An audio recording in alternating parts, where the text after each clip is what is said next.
এই প্ৰবীণ তগৰিয়া নামৰ ব্যক্তিজন এজন সাম্প্ৰদায়িক ব্যক্তি, এজন দাঙ্গা প্ৰেমী ব্যক্তি। এইজন অসমত আহিলেই গ্ৰেপ্তাৰ কৰিব লাগে মই ডিজিপি মহোদয়ক আহ্বান জনাইছোঁ। এতিয়া বাহিৰত বহিবই অসমৰ বিৰুদ্ধে, অসমৰ মুছলমানৰ বিৰুদ্ধে প্ৰলাপ বকি আছে।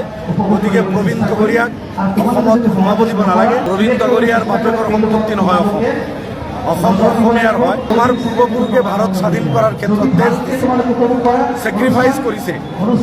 প্ৰবীণ তগৰিয়া RSS এইসকলে ব্ৰিটিছৰ চাপলুচি কৰিছে।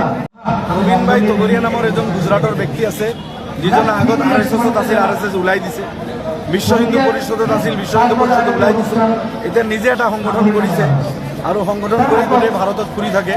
হেমন্ত বিশ্ব ডাঙৰীয়াই তেখেতক অসমত মাতি আনি আতিথ্য দিয়ে তেখেতক লগত ৰাখে।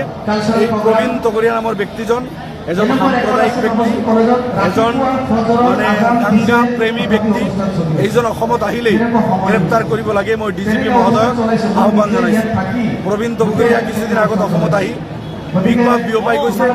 এতিয়া বাহিৰত বহিবই অসমৰ বিৰুদ্ধে, অসমৰ মুছলমানৰ বিৰুদ্ধে প্ৰলাপ বকি আছে। গতিকে প্ৰবীণ তগৰিয়াক অসমত সোমাব দিব নালাগে। অসমত যদি আহে তেখেতক যাতে গ্ৰেপ্তাৰ কৰা হয়, তেখেতক যাতে বিধিগতভাৱে আইনগতভাৱে কাষ্টডিত লোৱা হয়, এইবোৰ দাবী। দ্বিতীয়তে, প্ৰবীণ তগৰিয়াৰ বাপেকৰ সম্পত্তি নহয় অসম অসমীয়াৰ হয়। আমি অসমীয়া, অসমত থকা বংগীয়মূলৰ যিখিনি মুছলমান আছে গোটেইখিনি অসমীয়া হাৰে হুমুজ অসম। গতিকে অসমীয়াৰ বিৰুদ্ধে প্ৰবীণ তগৰিয়াৰ এইসব বক্তব্য গ্ৰহণযোগ্য নহয়। যিমানখিনি ভাৰতীয় প্ৰবীণ তগৰিয়া সিমানখিনি ভাৰতীয় মই ডক্টৰ ৰফিকুল ইসলাম। বৰঞ্চ আমাৰ পূৰ্বপুৰুষে ভাৰত স্বাধীন কৰাৰ ক্ষেত্ৰত তেজ দিছে, ছেক্ৰিফাইচ কৰিছে।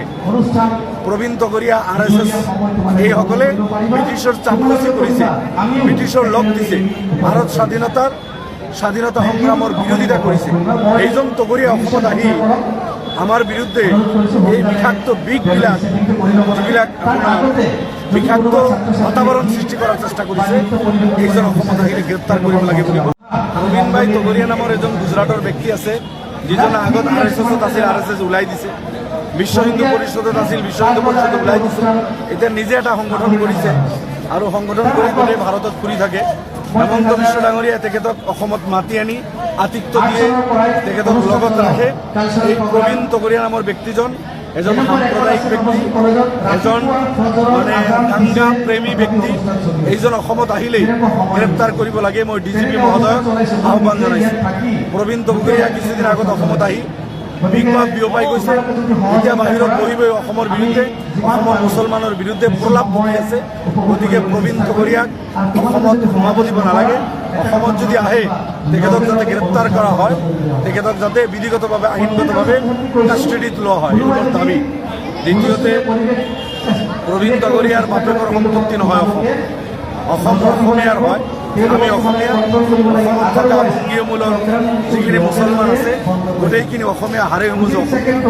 গতিকে অসমীয়াৰ বিৰুদ্ধে প্ৰবীণ তগৰিয়াৰ এইসব বক্তব্য গ্ৰহণযোগ্য নহয়। যিমানখিনি ভাৰতীয় প্ৰবীণ তগৰিয়া সিমানখিনি ভাৰতীয় মই ডক্টৰ ৰফিকুল ইসলাম।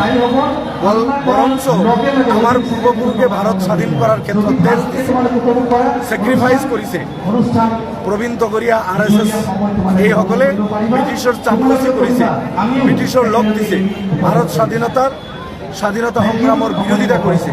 এইজন তগৰিয়া অসমত আহি আমাৰ বিৰুদ্ধে এই বিষাক্ত বিগবিলাক, যিবিলাক আপোনাৰ বিষাক্ত বাতাবৰণ সৃষ্টি কৰাৰ চেষ্টা কৰিছে, এইজন অসমত আহিলে গ্ৰেপ্তাৰ কৰিব লাগে বুলি